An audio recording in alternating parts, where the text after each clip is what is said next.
배다니 가족들 다 되시기를 바랍니다. 저를 존중해달라는 좀 그런 얘기는 아니니까 절대 오해하지 마시고 저는 뭐라 그러든지 상관없습니다. 자, 여러분, 오늘 본문 말씀은 이 유대인들이 성전에서 가르치고 계시던 예수님에게 가서 자신들이 얼마나 정성스럽게 이 예루살렘 성전을 치장하고 꾸밈으로써 하나님께 헌신했고 영광을 돌렸는지를 자랑하는 그런 대목입니다. 자, 5절의 말씀을 보면 아름다운 돌과 헌물로서 꾸몄다라고 했습니다. 즉 아름다운 대리석과 수많은 물질을 들여서 그 예루살렘 성전을 지금 계속 보수하면서 짓고 있다라는 내용이죠. 그럼 왜 그렇게 그 사람들은 이 예루살렘 성전에 정성을 들여서 꾸며댔을까요? 쭉 우리가 살펴볼 내용이지만 사실은 내용이 없으니까 겉을 꾸미는 겁니다. 이게 사람이 살아가는 모습도 다 똑같죠. 자, 이들이 지금 예수님께 나와서 자랑하고 있는 이 예루살렘 성전이라는 것은 본문의 시점을 기준으로 해서 약 450년 전에 우리가 지금 토요 새벽 기도에서도 다루고 있는 그 내용이죠. 바벨론 포로에서 돌아온 이스라엘 백성들이 온 힘과 정성을 모아서 재건했던 그 성전이 기초가 됩니다. 그래서 예루살렘 성전이라고 하는 것은 본래 솔로몬 때에 완공이 되었더랬습니다. 그것을 바벨론의 느부갓네살, 그러니까 지금의 이라크의 시조가 되는 그 느부갓네살 대왕으로 인해서 박살이 나게 되고 또 그것을 에스라와 느헤미야 때에 다시 재건을 하고 하는데 그렇게 쭉 재건이 되어지던 그 예루살렘 성전이 그리스와 로마가 서로 그 세력 다툼을 하는 그 전쟁통에 다 훼손이 되고 회파가 되게 됩니다. 그래서 성전의 절반 가량이 거의 무너지는 사건이 발생하게 되고 이로 인해서 이스라엘 신앙의 구심점과 정신적인 버팀목이 흔들리는 큰 사회적인 민족적인 혼란과 아픔을 겪게 됩니다. 자, 시간이 흘러서 그 지역의 권세를 잡은 헤롯 대왕은 이스라엘 백성들의 민심을 안정시키고 환심을 사기 위해서 대대적인 성전 보수 공사를 하게 되고 거의 성전을 새로 짓다시피 하면서 약 40여 년 만에 완성을 하게 됩니다. 그래서 당시의 문헌들을 보면은 이 헤롯 대왕이 재건한 그 성전은 외벽이 금으로 발라져 있었고 지금의 우리들이 상상할 수 없을 만큼의 화려함과 웅장함을 가지고 있었다라고 하는 겁니다. 당시에 사용된 최고급 건축 자재와 황금 덩어리들은 지금 이 시대에도 다시는 그러한 건축물을 어느 나라도 다시 짓기가 힘들 만큼 값어치가 나가는 것들이었다라고 합니다. 그래서 예수님이 활동하시던 그 시기에도 여전히 성전 한편에서는 마무리 공사가 진행되고 있었을 만큼 대단히 큰 성전이었고 당연히 문화재로서의 그 가치 또한 굉장히 높았던 것이 그 당시 예루살렘 성전입니다.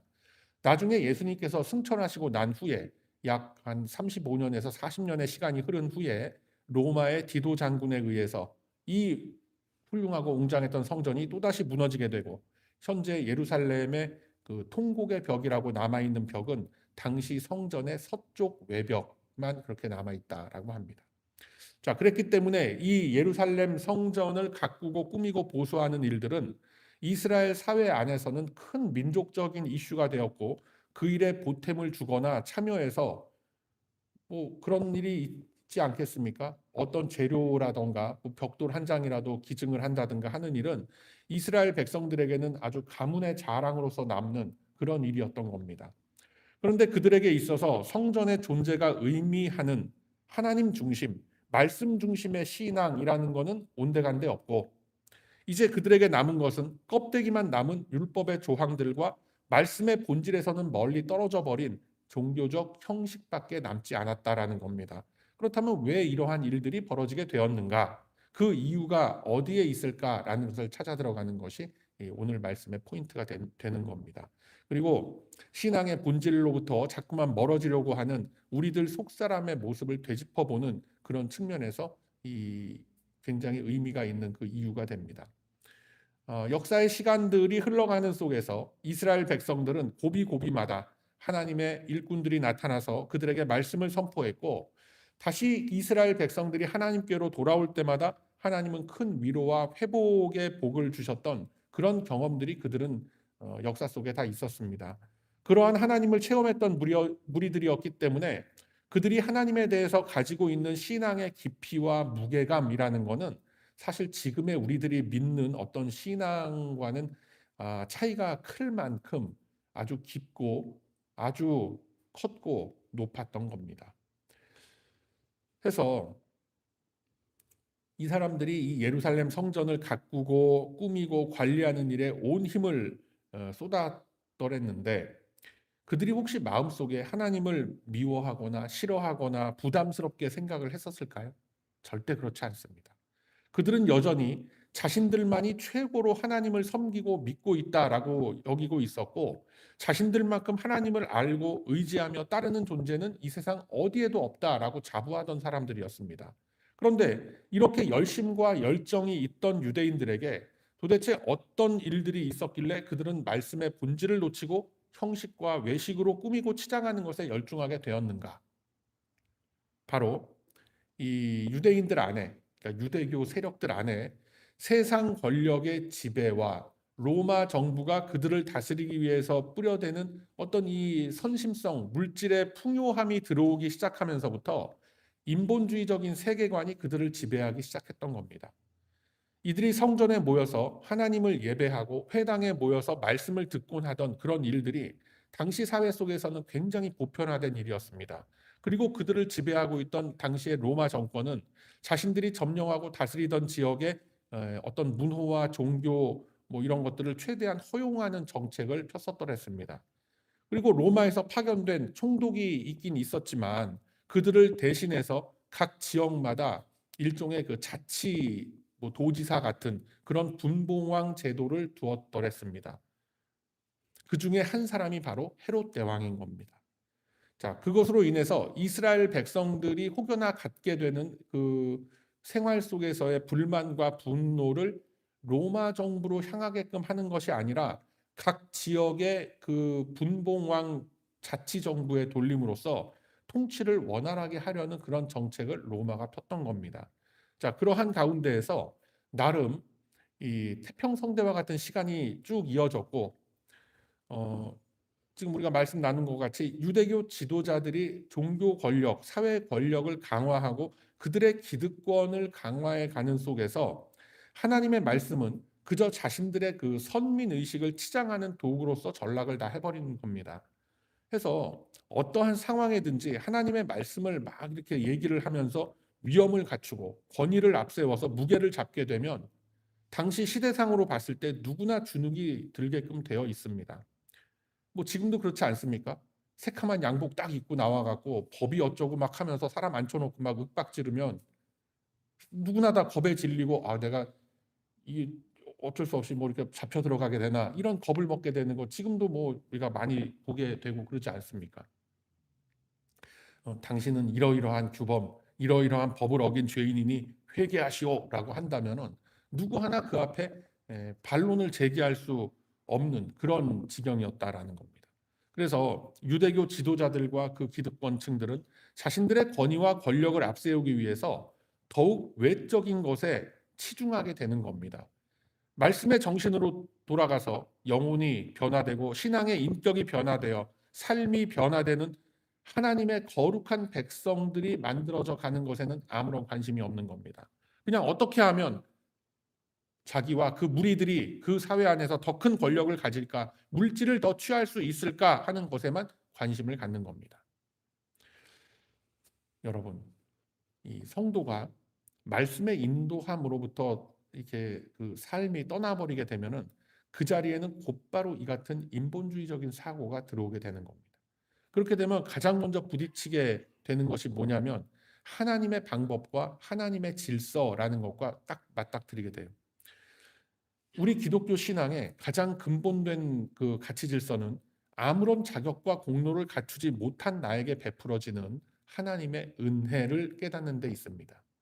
합리적인 사고와 철학으로서는 당연히 어떤 원인이 있어야 결과가 있는데 하나님의 은혜 주심과 그 구원의 부르심이라는 것은 그 원인이 나한테 있지 않고 하나님한테 있다라는 점이 불신자들이 가장 이해하기가 어려운 그런 부분인 것입니다. 구원의 확신을 갖고 부르심 받은 성도의 삶을 살아가는 데 있어서 나라는 존재가 주도가 되어서 할 수 있는 일이 사실상 아무것도 없다라는 점이 보통 사람들이 가지고 있는 인본주의적 사고와 가장 첨예하게 부딪히는 그 지점이 되는 거예요. 많은 이들이 의문을 갖고 논쟁을 하기를, 아니 모든 것이 다 하나님의 계획과 섭리로 이루어진다면 도대체 내가 살아가는 이유는 뭐 어디에 있으며, 내가 삶 속에서 겪는 이 고단한 피곤함과 괴로움들은 어떤 의미가 있단 말인가라는 의문을 갖게 되는 거예요. 그리고 나중에 더 생각을 하다 보면, 야, 하나님이라는 존재가 계시다면 내가 겪는 이 힘든 일들, 이 억울한 일들은 이해가 되고 납득이 되지 않는다. 고로 하나님은 없다라고 결론을 내리게 되는 거예요. 이러한 사고방식이 우리 인간의 머릿속에 기본적으로 깔려있게 됩니다. 그런데 이것이 신앙의 지식들과 이제 신앙이 조금씩 자라나면서 이러한 내 속사람의 아직 연약한 모습들과 부딪히면서 어떤 결과로 나타나게 되느냐면, 야, 그렇다면 내가 하나님께 받은 그 은혜에 보답하기 위해서 뭔가라도 내가 해야 되겠다. 안 그러면 내가 벌을 받지 않겠느냐. 내가 확신을 갖고 있는 이 구원의 은혜가 취소되지 않겠느냐라는 생각을 갖게 되는 거예요. 그러다 보면은 내가 주님을 위해서 무엇을 하는 것이 나의 도리를 다하는 것이란 말인가라는 것을 찾게 되고, 그러면서 하나님이 이끌어 가시는 어떤 그 일방적인 은혜의 궤도에서 사실상 벗어나게 됩니다. 그리고 나의 의지와 공로와 나의 어떤 자격을 갖추는 것으로서 이 신앙이 흘러가게 돼버리는 거예요. 그렇게 되면 어떻게 됩니까, 여러분? 그거는 더 이상 기독교가 아니라 그냥 도덕과 윤리가 돼버리는 겁니다. 창세기 28장 말씀 보면은 야곱의 그 사다리 사건이 등장을 하죠. 집을 떠나서 광야에 유숙하던 야곱에게 하늘과 땅을 잇는 사다리가 보이게 되고 그 사다리를 통하여 천사들이 오르락내리락하는 장면이 환상으로 보여집니다. 그때 야곱에게 하나님이 임하셔서 말씀하시길, 너의 자손이 땅에 티끌같이 되어서 동서남북에 가득할 것이고 모든 족속이 너와 네 자손으로 인하여 복을 얻을 것이며 내가 어디로 가든지 내가 너와 함께 할 것이며 너를 지키고 이끌어서 이 땅으로 다시 돌아오게 할 것이다 라고 말씀을 하십니다. 사실상 하나님께서 한 개인에게 이보다 더 큰 복을 어떻게 주실 수가 없는 거죠. 그런데 이 상황이 어떠한 당시의 그 배경 속에서 나왔는가를 보면은 사실상 이 감동이 되는 것이 아니라 어떻게 보면 굉장히 황당한 생각이 들게 됩니다. 야곱은 바로 얼마 전에 자기 아버지, 누구죠? 야곱의 아버지? 네? 야곱의 아버지가 아브라함, 뭐 이렇게도 하는데, 아브라함은 이제 야곱의 할아버지가 되고 야곱의 아버지는 이삭이죠. 자기 아버지 이삭을 속이고 자기 그 쌍둥이 형, 그 에서가 받기로 되어 있는 장자권을 가로채는 그 사기극을 벌입니다. 위협을 느끼고 이제 할 수 없이 이제 어머니 리브가가 숨겨주죠. 외삼촌 라반을 찾아 나서는 길 위에서 벌어진 사건이 바로 이 사다리 사건입니다. 자, 야곱은 자기 아버지 이삭과 자기 형 에서한테 굉장히 큰 죄를 지은 사람이죠.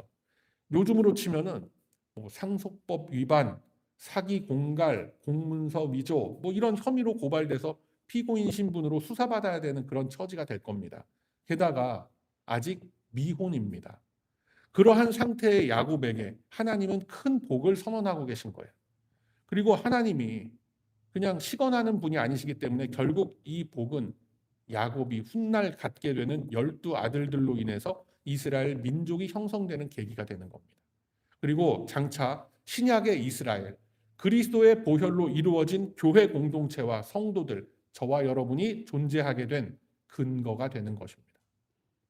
그렇다면 왜 하나님께서는 이 보잘것없는 사기꾼 같은 범죄자 야곱을 들어서 복을 베풀어 주셨을까요?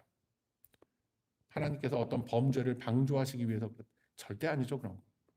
이것은 바로 아무런 자격과 조건을 갖추지 못한 인간에게 주어지는 주님의 은혜가 이렇다라는 것을 우리에게 가르치기 위해서 그 보잘것없는 인간 야곱을 들어서 사용하신 거예요.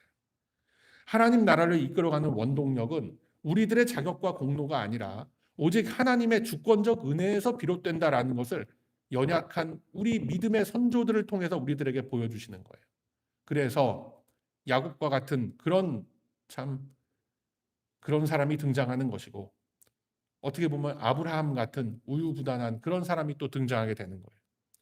기드온과 같이 의심 많은 그런 겁쟁이가 등장하게 되는 거고, 다윗과 같은 불륜의 아이콘이 이스라엘의 지도자로 등장을 하게 하시는 거예요.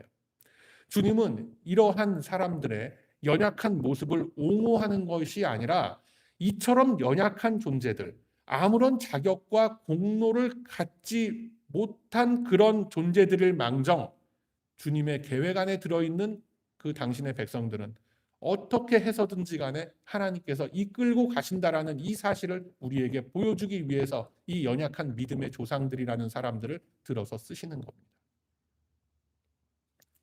그리고 그 자리를 감당해낼 수 있는 힘과 능력을 부어주신다라는 사실을 우리들에게 보여주고 계시는 겁니다. 이것이 바로 하나님의 은혜가 되는 거예요. 그래서 내가 이거 하나님한테 뭐를 좀 보답을 해야 되냐 이렇게 생각을 하시는 분들 가운데 하나님은 이렇게 말씀하죠.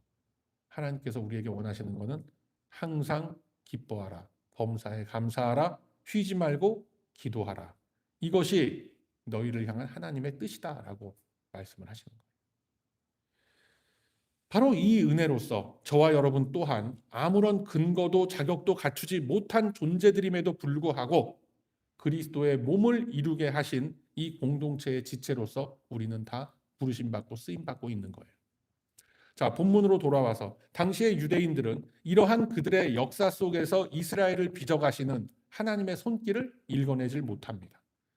은혜를 사람과 하나님 사이에 일어나는 어떤 거래 관계, 어떤 비즈니스적 관계로 생각을 했던 겁니다. 그렇기 때문에 어떻게 됩니까? 당연히 율법으로 되돌아가게 되는 거예요.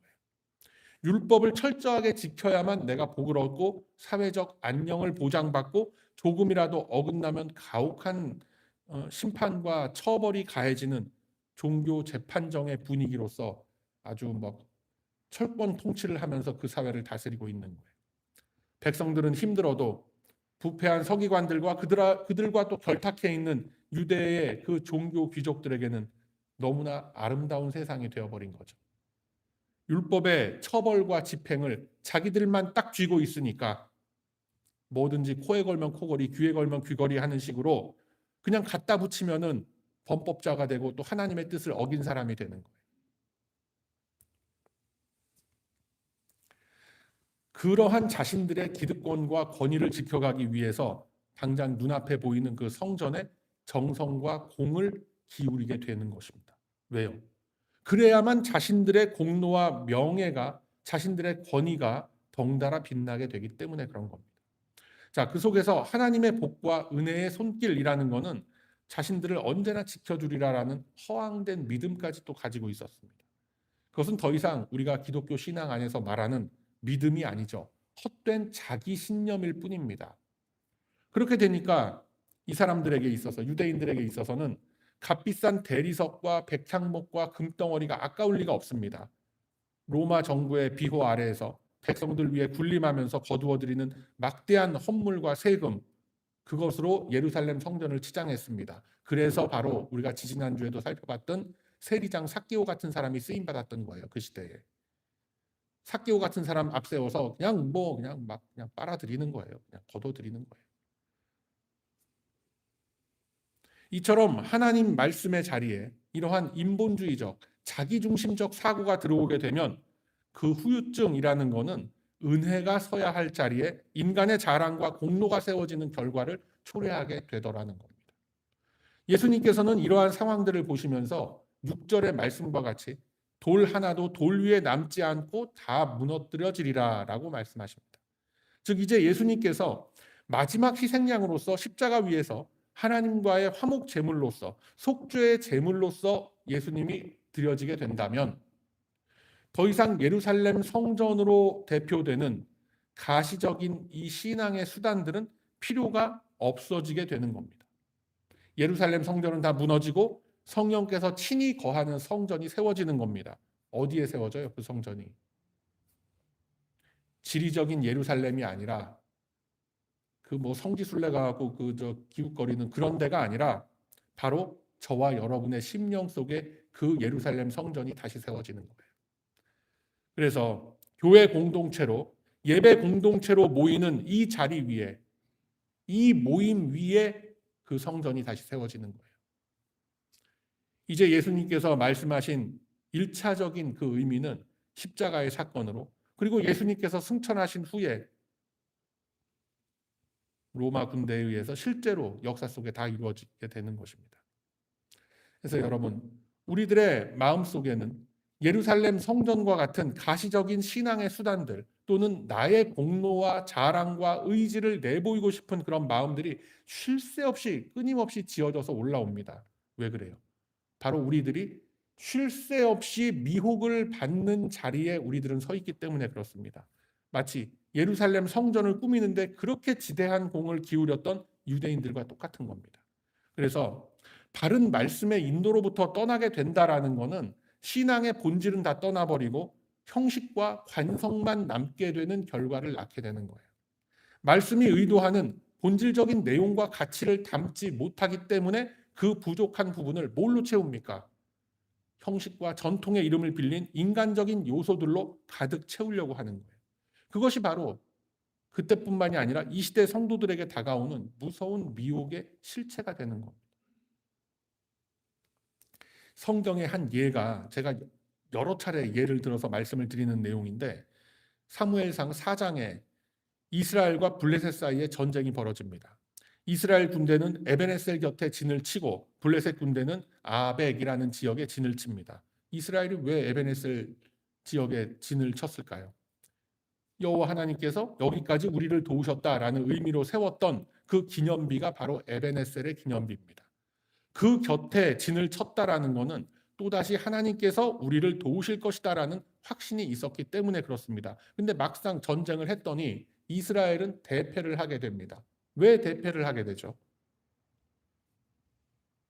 자, 이스라엘은 대책회의를 합니다. 그리고 이제는 여호와의 언약궤를 가져다가 자신들의 진중에 들여다 놓으면 이제는 이길 수 있을 것이다 라고 하고 언약궤를 가져다 놓았습니다. 자, 그렇게 해서 두 번째 전투를 벌이는데 그 결과는 역시나 이스라엘의 대패로 끝납니다. 전쟁에서 패한 정도가 아니라 자신들이 그렇게 애지중지 다뤘던 하나님의 언약궤조차 블레셋 군대에 뺏기게 되는 거예요. 여러분, 왜 이스라엘이 패했겠습니까? 에베네셀 옆에 진을 쳤고 하나님의 언약궤까지 가지고 왔는데 역시나 하나님의 말씀과 그 말씀이 가리키는 삶의 모습으로부터 너무나 멀리 떠나 있었기 때문에 그랬던 겁니다. 하나님의 임재가 없는 언약궤라는 것은 그 자체로서는 뭐예요? 그냥 나무 괴짝일 뿐입니다. 아무런 힘과 능력도 그 속에선 나올 수가 없는 거예요. 하나님은 그 나무 괴짝 속에 숨어 계시는 분이 아닙니다. 이러한 사건들은 현대를 살아가는 우리들에게도 많은 것을 시사하는 겁니다. 우리 사람들은 누구나 기본적으로 하나님의 말씀을 따르는 것에 대한 본능적인 거부감이 들어요. 말씀의 권위로서 세워진 이 교회의 질서에 순종하며 따르는 것을 놓고 나의 자존심을 숙이고 굴복하는 것으로서 오해할 때가 참 많이 있는 겁니다. 왜 그런 줄 아세요? 바로 인본주의적 세계관에 젖어 있기 때문에 그런 거예요. 자존심 상한다 이거예요. 교회 와서 뭐 목회자가 이래라 저래라 하는 거에 대해서 그 말대로 행하고 뭐 이렇게 그 말씀을 내가 듣는다라는 그 자체가 자존심 상한다는 거예요. 나도 밖에 나가면 꽤 한 자리 하는 사람인데 내가 왜 앗소리도 못하고 1시간 동안 앉아하고 그 소리를 듣고 있어야 돼. 이 소리부터 하는 거예요. 그뿐만 아니라 많은 사람들 하나님의 말씀을 바르게 알아가는 거에 대해서 두려움이 있어요. 사실은. 자기가 아는 딱 그 내용만 알고 싶어 하지 더 이상 알려고 하질 않아요. 왜? 말씀의 내용과 질서에 어긋나 있는 자기 자신을 발견하는 것을 못 견뎌 하기 때문에 그런 겁니다. 나처럼 선량하고 나처럼 그래도 이 정도면 괜찮은 사람인데 하나님의 말씀을 가만히 비춰보면서 보니까 이건 전부 다 나의 흉어물만 보이는 거예요. 그러니까 아예 성경책을 들여다보지도 않는 거예요. 그냥 딱 덮어놓고. 즉 나라는 존재는 과거에도 그렇고 지금도 그렇고 앞으로도 계속해서 주님의 그 자비로우신 은혜가 필요한 존재라는 것을 인정하려고 하질 않는 거예요. 다시 말해서 겉으로는 신앙인이고 성도, 직분자라고 합니다만 그 내면에 신앙의 본질은 담지 못하고 있는 겁니다. 그저 무늬만 성도, 직분자로서 교회에 출석은 하고 있지만 그 마음을 온전히 다 드리질 못하는 거예요. 즉 하나님을 섬기는 삶의 예배 드리지 못하는 거죠. 예배당 예배가 없는데 어떻게 삶의 예배를 드리겠어요? 말도 안 되는 거죠. 나의 희망과 나의 바램을 우뚝 세워놓고 그저 내 소견에 오른 대로 내 마음이 닿는 대로 그렇게 신앙생활을 한다고 하는 거예요. 그러면서 하는 말이 뭐냐면 그래도 내가 성령의 감동에 따라 움직인다라고 하는 거예요. 이러한 모습들이 전부 다 사탄의 미혹을 받아서 흔들리는 모습들인 겁니다. 좀 불편한 진실이긴 하지만 다 그런 겁니다, 지금. 그래서 여러분, 이 시대에 우리의 신앙을 무너뜨리는 것은 사실 미혹에 흔들리는 그런 모습들이에요. 어떤 미혹이라고 해서 오늘 본문의 말씀처럼 겉을 치장하고 형식을 화려하게 세우고 그런 것만이 미혹이 아닙니다. 비본질적인 것에 정신이 팔려서 진짜 우리가 지켜나가야 할 신앙의 뿌리를 놓치는 순간이 바로 무너지는 시작이 되는 겁니다. 여러분, 교회 안에도 이런 모습들 많이 나타납니다. 가끔씩 이런 모습들 우리가 볼 수도 있죠. 저희 교회는 그런 걸 제가 딱 안 하니까 이제 그렇지는 않지만 사람의 시선을 끄는 아주 우렁찬 통성기도 같은 거 있어요.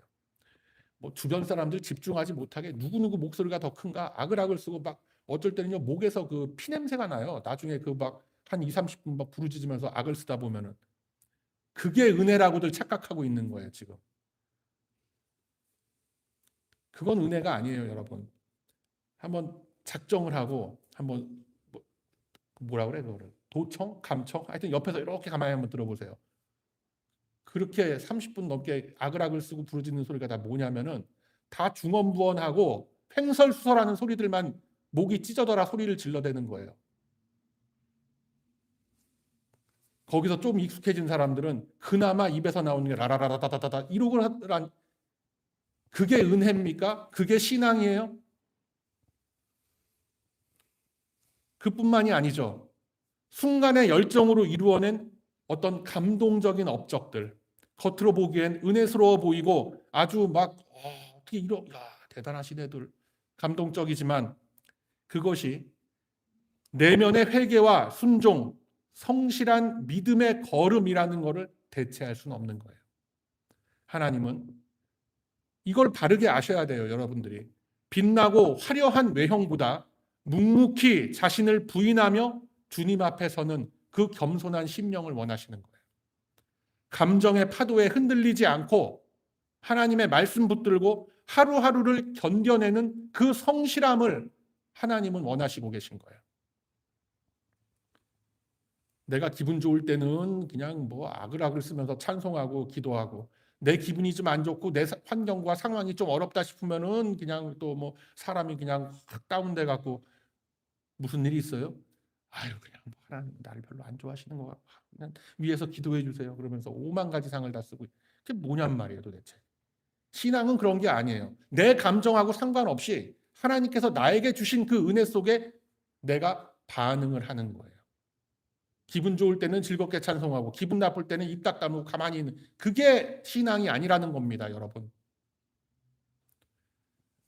감정의 파도에 흔들리지 않고 말씀을 붙들고 성실하게 하루하루를 순간순간을 살아가는 것, 그게 신앙이에요. 아무도 알아주지 않아도 마음 깊은 곳에서 네 주님 제가 순종하고 따라가겠습니다 하는 그 작은 선택을 우리 하나님은 기뻐하시는 거예요. 한순간에 울컥하는 그 뜨거움,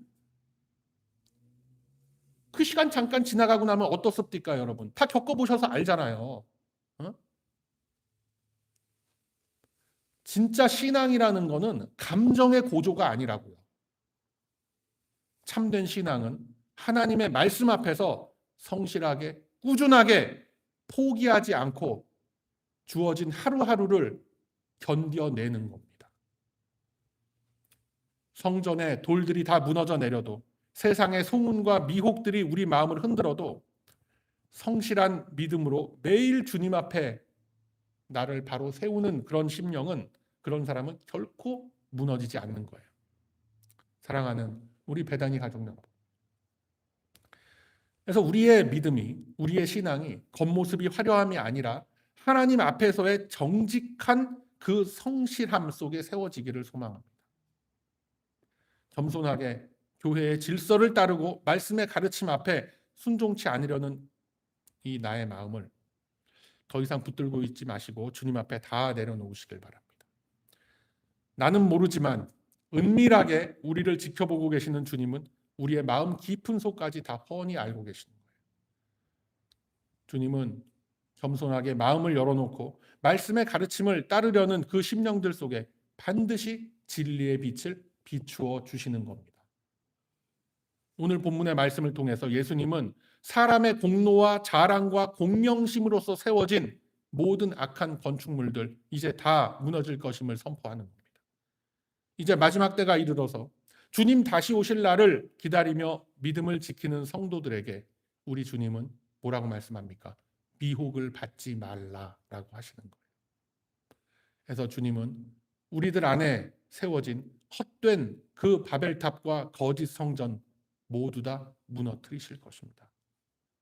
그래서 이 믿음을 품고 이제 우리 모두 오직 하나님의 말씀 안으로 들어오시길 바랍니다.